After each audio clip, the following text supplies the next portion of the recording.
Молодая женщина по имени Молли привела домой чернокожего бездомного и позволила ему принять душ в ее ванной. Но когда он закончил принимать душ, Молли упала в обморок, увидев это. Очень холодной январской ночью Молли возвращалась домой после вечерней смены, чувствуя пронизывающий холод, даже сквозь толстую зимнюю куртку. Проходя по общественному парку, расположенному всего в 2 шагах от ее дома, она заметила мужчину, который сидел на земле, завернувшись в одеяло. Молли была потрясена, увидев бездомного в такую холодную погоду. Будучи доброй женщиной, Молли подошла к мужчине и увидела, что он дрожит под грязным, рваным одеялом, которым укрылся. Почувствовав присутствие Молли, бездомный быстро повернулся к ней и улыбнулся, ожидая милостыни. Молли сразу заметила, что он выглядит грязным. Она могла поклясться, что он не мылся несколько недель. Тем не менее, его улыбка подействовала на Молли благотворно. Что-то внутри подсказывало ей, что судьба привела этого человека на ее путь по какой-то особой причине, и она сразу же почувствовала необъяснимое желание помочь ему. Когда мужчина заговорил, Молли заметила, что он выглядит, возможно, старше своего реального возраста. Девушка подумала, что этот человек, похоже, отчаянно нуждается в теплой ванне, горячем супе и теплой чистой постели, чтобы переночевать. Бездомный быстро поднялся и продолжил улыбаться Молли, ожидая от нее денег. Девушка улыбнулась в ответ, пытаясь объяснить свой план. Бездомный был потрясен, когда Молли закончила говорить. Никто никогда не делал ему такого необычного и щедрого предложения с тех пор, как он начал ночевать на улице. Казалось, он некоторое время размышлял, прежде чем с радостью принять предложение. Молли была явно довольна, что он так поступил. Парочка разговорилась, пока они медленно шли к дому Молли. Она представилась бездомному мужчине, который сказал ей, что его зовут Джимми и что последние 2 десятилетия он жил на улице. Но когда Молли спросила, почему он был вынужден начать жить на улице, он ответил, что это просто судьба, но не стал вдаваться в подробности. Поэтому Молли решила не настаивать на этом вопросе. Довольно скоро странная парочка прибыла в скромную квартиру Молли. Джимми был ошеломлен, оказавшись в таком чистом и хорошо обставленном доме. Прошла целая вечность с тех пор, как он бывал в таком уютном доме. Молли сначала показала Джимми ванную, а также принесла новую бритву и полотенце. Она уговаривала бездомного провести в ванной столько времени, сколько ему нужно, пока она готовила для него горячий суп и макароны. Джимми был удивлен добротой Молли. Он никогда не думал, что такие добрые люди, как она, все еще существуют. Девушка отправилась на кухню, чтобы начать готовить, и вскоре по всему дому разнесся восхитительный аромат кипящего горячего супа. Примерно через час Молли уже ждала за обеденным столом с тарелками горячего супа и макарон. В этот момент дверь ванной со скрипом отворилась, и на кухню вошел Джимми. Теперь он выглядел совсем не так, как тот бездомный, которого Молли нашла свернувшимся калачиком в парке всего час назад.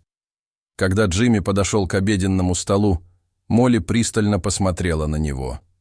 Ее рот был широко открыт, а на лице застыло озадаченное выражение, прежде чем она рухнула на пол и потеряла сознание. Джимми был невероятно ошеломлен, когда увидел, что Молли потеряла сознание. Он сразу же бросился к ней и начал трясти, выкрикивая ее имя, но она никак не отреагировала. Не зная, что еще можно сделать в такой ситуации, Джимми немедленно выбежал из квартиры и начал во весь голос звать на помощь. К счастью, 2 соседей услышали крик о помощи и прибежали к Джимми, который быстро отвел их в дом. Вскоре один из соседей подогнал свою машину. Затем они погрузили потерявшую сознание Молли в машину и отправилась в ближайшую больницу. Позже главный врач сообщил Джимми, который беспокойно расхаживал по комнате ожидания, что Молли потеряла сознание в результате сильного шока. С обеспокоенным выражением на лице Джимми бросился в палату. Молли потребовалось несколько минут, чтобы полностью вспомнить, что произошло и где она находится, но когда она, наконец, вспомнила. Произошло нечто удивительное, и все это началось с детства Молли. Ее воспитывала мать-одиночка по имени Беверли. У них были прочные и любящие отношения. Но повзрослев, Молли заметила в своей матери кое-что странное. Она никогда не упоминала о биологическом отце Молли. Молчание Беверли о нем наводило на мысль, что Молли была зачата в результате непорочного зачатия. Однако Молли знала, что у нее есть отец, и ей не терпелось узнать о нем побольше. Однажды поздно вечером, когда Молли было 16 лет, она, наконец, набралась смелости и спросила маму о своем биологическом отце. Сначала Беверли притворилась, что не услышала вопроса Молли и просто сменила тему. Но Молли не собиралась так легко сдаваться. Она годами ждала именно этого ответа. Поэтому она повторила вопрос своей маме. Внезапно Беверли разрыдалась и рассказала Молли, что ее отец Пол погиб в результате ужасного несчастного случая, когда ей было всего 2 года. Лицо Молли сразу же помрачнело, но не из-за информации о кончине ее отца, произошедшей более 10 лет назад, а потому, что ее переполняло чувство вины за то, что она заставила маму плакать. Молли тут же встала, подошла к маме и поклялась никогда больше не поднимать тему об отце. Беверли перестала рыдать, и мать с дочерью довольно долго стояли, крепко обнявшись. Молли поняла, что кроме матери у нее никого не было, и полюбила ее еще больше. К сожалению, их отношения прервались, когда у Беверли обнаружили рак, и в итоге она проиграла битву с болезнью. Молли тогда было 23 года. Она была убита горем. Она потеряла отца, а теперь и маму. Она чувствовала себя совершенно одинокой в этом мире.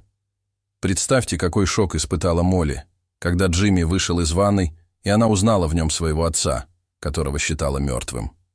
«Папа, мама сказала, что ты давно умер», — сказала Молли, продолжая выглядеть крайне ошеломленной и растерянной. Улыбка Джимми мгновенно исчезла.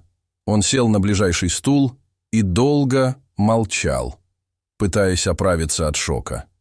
Молли села на кровать и продолжала смотреть на Джимми в полном недоумении, гадая, не совершила ли она только что большую ошибку, назвав его своим отцом. Наконец Джимми сказал: «Да, мой маленький ангел, я не виню Беверли за то, что она солгала тебе. Должно быть, ей было стыдно за мою печальную историю». «Какую печальную историю?» Тут же спросила Молли. По словам Джимми, он женился на Беверли сразу после окончания школы. Пара жила мирно, пока его не постигла трагедия. Джимми взял огромный кредит в банке для инвестирования в новую онлайн-схему быстрого зарабатывания денег. Именно его лучший друг и коллега Джон познакомил его со схемой, которая обещала колоссальную прибыль в размере 30% всего за 2 недели. Джимми собрал все свои деньги и вложил в эту схему $750 тысяч. Но, к своему крайнему ужасу, всего через 3 недели обнаружил, что это была всего лишь финансовая пирамида и масштабное мошенничество. Вот так деньги Джимми в мгновение улетучились. Он был настолько подавлен своей потерей, что подумывал о том, чтобы покончить с собой. Вскоре Джимми связался с плохой бандой, пристрастился к наркотикам и стал наркоманом. Постепенно он превратился в тень самого себя. Беверли изо всех сил старалась спасти Джимми, но все было тщетно. Он не помнит, как это произошло, но однажды утром он очнулся и обнаружил, что находится в психиатрической больнице. Позже Джимми узнал, что накануне днем у него в офисе произошел полный психический срыв. Он начал кричать, что что-то слышит и видит, и его коллегам ничего не оставалось, как вызвать скорую помощь. Пристрастие Джимми к наркотикам привело к серьезным галлюцинациям, в результате чего он потерял рассудок. Следующие 3 года Джимми провел в психиатрической больнице, лечась от психоза. Беверли ни разу не навестила его за все время его пребывания там. По его ощущениям, Беверли стыдилась того, что ее муж – психопат. Через 3 года Джимми был убежден, что он полностью выздоровел, и неоднократно просил о освобождении, но ему отказывали. Он устал от психиатрической лечебницы, которая, по его словам, больше походила на тюрьму, чем на центр психической реабилитации. Однажды ночью Джимми сбежал, так он и оказался на улице. Сначала он присоединился к уличной банде, которая воровала и продавала автомобили. Лидер банды, Марио, назвал его Джимми в честь своего покойного лучшего друга, на которого Джимми был похож. Джимми понравилось новое имя, и он решил сохранить его. 4 года спустя Джимми покинул банду после того, как один из ее членов был застрелен полицейскими во время неудачной операции по угону автомобиля. Затем он выживал на улицах, выпрашивая милостыню и выполняя грязную работу. Джимми признался Молли, что никогда о ней не забывал. Однажды ночью он даже посетил дом, в котором жил с Беверли, но не застал там ни Беверли, ни Молли.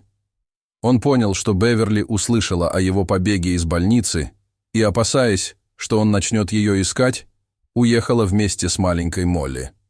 В этот момент Молли упомянула, что помнит, как ее мама перевезла их в новый дом без какого-либо предварительного уведомления или объяснения. Это случилось, когда Молли было около 7 лет. Джимми рассказал, что Беверли, несомненно, было слишком стыдно рассказать дочери правду о том, что ее отец сошел с ума и сбежал из психиатрической лечебницы. Поэтому она была вынуждена солгать ей, что он погиб в результате несчастного случая. Однако один вопрос требовал ответа. Как Молли смогла узнать Джимми спустя 2 десятилетия? Молли объяснила, что до смерти Беверли она не находила ни одной его фотографии. Однажды утром, после смерти матери, Молли убирала квартиру и обнаружила на чердаке небольшой старый фотоальбом.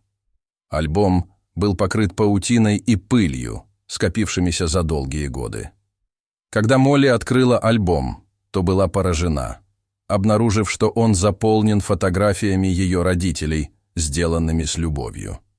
Это был первый раз, когда она увидела фотографию своего биологического отца. Молли всегда смотрела на фотографии, когда думала о своих родителях, особенно об отце, которого никогда не знала. И это был именно тот образ, который запечатлелся в ее памяти, который она узнала в тот момент, когда Джимми вышел из ванной, тщательно выбритый и вымытый. Джимми стал немного старше, но Молли инстинктивно поняла, что смотрит на мужчину на фотографиях, как только увидела его, несмотря на изменившуюся внешность. Она упала в обморок от шока, потому что всегда верила, что ее отец мертв, как и заставляла ее верить Беверли.